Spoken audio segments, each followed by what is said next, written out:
Everybody, welcome back to my channel. My name's Christina and today I have my April Boxycharm. So many of you guys know what Boxycharm is. Boxycharm is a monthly subscription box. It is a beauty subscription box and it costs $21 per month, and you usually get 4 to 6 full-sized makeup products or skincare products, beauty products in general. I get mine every month. I also get Boxylux when they do those, which are every like 3 months or so, quarterly, something like that. So I like to do try-on unboxings, so I go ahead and I open my box, I try everything on, and I talk about it with you guys. So before I jump into this month's review of Boxycharm, definitely make sure to hit that subscribe button because I do upload every single day, Monday through Friday at 2 p.m. Pacific Standard. And don't want you guys to miss out on any of my future videos if these are interesting to you. I do a lot of project panning, shop my stashes, and as you can see, I'm a huge Harry Potter fan, so I do miscellaneous Harry Potter videos as well. So now that the business stuff is done, let's just hop on into this month's box. So this month's theme is Peace, Love, and Boxy. And it's covered in cacti, and it seems to have like a festival theme. I don't really understand the theme this month. Maybe festival like hippies, peace, love, and boxy. I'm not quite sure what they're going for. Honestly, I never really know what they're going for with the themes. I like the design of the thing and all of that, so no complaints. And I'm gonna go ahead and preface this. Obviously, I've tried everything on. I'm wearing the items from the box on my face right now. I'm not gonna lie, I'm really underwhelmed with this month's box. Like, I haven't been this underwhelmed in a really long time. We came out of March getting our Boxylux, which I thought they did a really good job, into this month.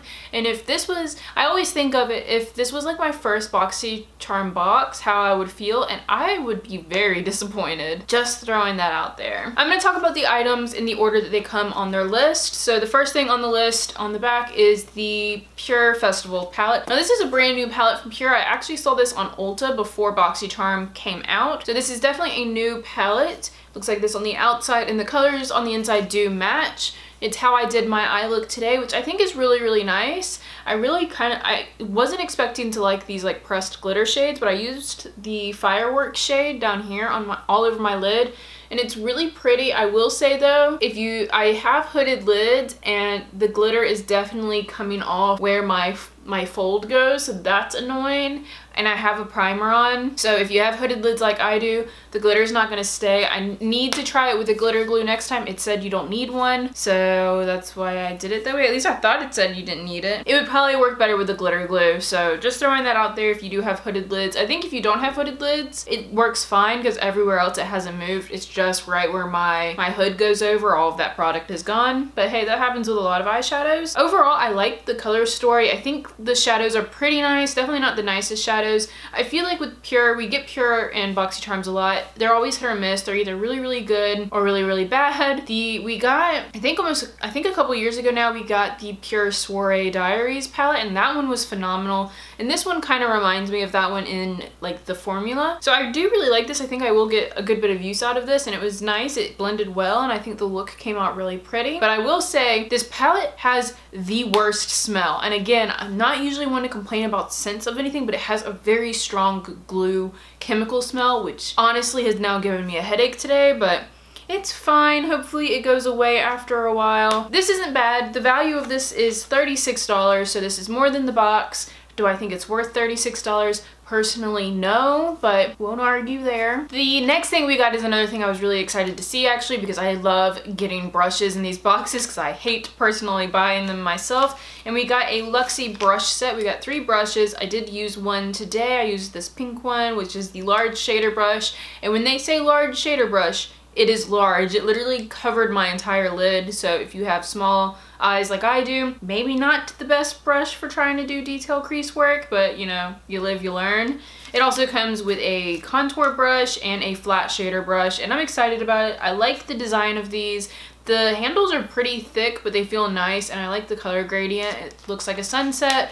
So definitely like festival vibes in this. I mean, I know Coachella is coming up soon. I live in California and everyone's talking about it. Every year I feel like that happens. So I think that's what they were going for. It almost feels like a cop-out to me because I feel like this is what happens every year, and I don't really care about Coachella. I don't think everyone wants to go to Coachella. I don't think it's that big of a deal, but hey, what? Okay. The value of these brushes is $28, which that seems about right for Luxie brushes, and I'm always glad to bring in new brushes into my collection, especially Luxie, because I have learned that I really like their brushes. So I'm not mad about this, not overly thrilled, because I feel like we've gotten a lot of Luxie brushes lately, and these are the same as some of the ones we've been getting. Like, we've already gotten a C shader and like 2 or 3 flat shader brushes. I honestly don't use flat shaders that often, but whatever. The next item on here is the item I was most excited for. I got a sneak peek email for this item and I was stoked because this is something that I've wanted to buy for myself off of Sephora so long, and I just never bite the bullet and do it, and that is the Artist Couture Loose Highlight. I got mine in the color Summer Haze, which honestly, looking at it, I thought it was going to be too dark for me. I'm wearing it right now and I think it actually works. It's slightly too dark, so you can kind of see it on my skin, but with the summer being here, I'm going to get a slight bit more color on my skin, so I think it's going to be perfect for the summer, thus the name Summer Haze. I do think it's really pretty. It was a lot more blinding than I was expecting it to be, but yet on the skin it still looks subtle, which I really appreciate. And again, this is something that I've wanted to buy for myself. I've just been really interested in trying Artist Couture highlights for a really long time. Now, I'm not a huge fan of loose highlights, like loose pigment highlights, but this just worked really well. It was a little messy, but nothing more than I could manage, so I was happy to see this. And these retail for $27, so this paid for my box, and because of that, I'm okay with the box this month because I really do enjoy this. And again, like I said, I was a little nervous about the color, but the color works on someone as pale as me, so I think if you get this color, you should be okay. It has like a nice golden champagne color to it. Really pretty. Now, this next item is one that I didn't end up using, but it's because it's a mascara and I don't like having multiple mascaras open at a time, so it's gonna go in my mascara drawer. Literally my entire mascara collection right now, I think, has come from Boxycharm. Like, I don't remember the last time I've had to go and buy a mascara. So the mascara we got was the Power Up from Butter London. I have never heard of this mascara. It retails for $20, and I don't have much to say about it because I didn't try it. I haven't even opened it because I want it to stay fresh. I like the bottle, it's cool, just I haven't tried it, so yeah. And then the last thing that I got in my box was this eyeliner. This is the Beauty For Real Finish Line Liquid Liner. This is a brand I've never heard of. I don't know anything by this brand, but for the most part, I liked this. It went on pretty smooth. I'm not a huge fan of like these felt tip pen ones because I find them a little harder to control. I've been wearing a lot of gel liner here lately just because I like using a small brush with it. But for the most part, this seems to be doing well. I have insanely watery eyes, and this doesn't seem to be smearing or irritating my eyes in any way. It's really opaque. It went over the glitter, which is what I was excited to see if it would go over glitter. It did. And overall, I feel like I'm gonna like this. Again, it's not by a brand I know, so this is nothing that like has been on my radar ever, but it says it's supposed to be a 24-hour smudge and budge resistant wear. So far, like I said, it hasn't smudged, it hasn't gotten like watered off by my watery eyes, so far so good. If I end up liking this a lot, I'm sure I will update you guys in a future video, and right now I'm pleased with this. This retails for $16. And that was everything in my box, and at the bottom it says this was variation 14. Since when have there been that many variations? What is this? What happened? How are there so many variations? But apparently I'm variation 14, and that's all we got in the box. I don't know, I just feel very underwhelmed with this box. I feel like a lot of thought didn't go into this one, and I hate saying that because I'm sure the Boxycharm team did put thought into it. It feels like I don't know, I wasn't excited opening it this month, and I know not every month can be like super wow and amazing and have all the best products. Like, I get it, it's a business, like you can't always, you know, knock them out of the park.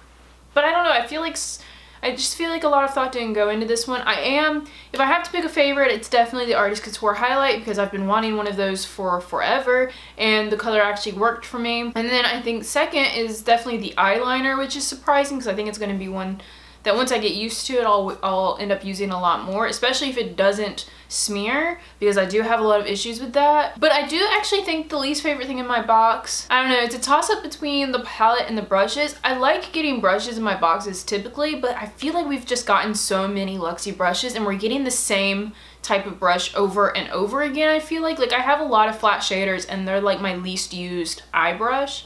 So I would almost rather even get a set of just blending brushes because I feel like I always need blending brushes. Otherwise, I don't know, I don't need any more flat shaders. And I don't use C-shaped brushes too often, and that one is huge for my eye shape, so I don't know what I'm gonna do with that one. But yeah, let me know, did you guys get your Boxycharm this month? Did you like yours? What variation number did you get? Because apparently there's a million different variation numbers. I've never had a variation 14. I think the highest I've ever had is like a 4, but okay. Let me know what was your favorite item in your box this month and what was your least favorite. Just tell me what your thoughts were on the box, and hopefully you guys liked this video. If you did, please give it a thumbs up down below. Also make sure to hit that subscribe button if you haven't yet, and hopefully that means I see all of you guys in my next video. Bye!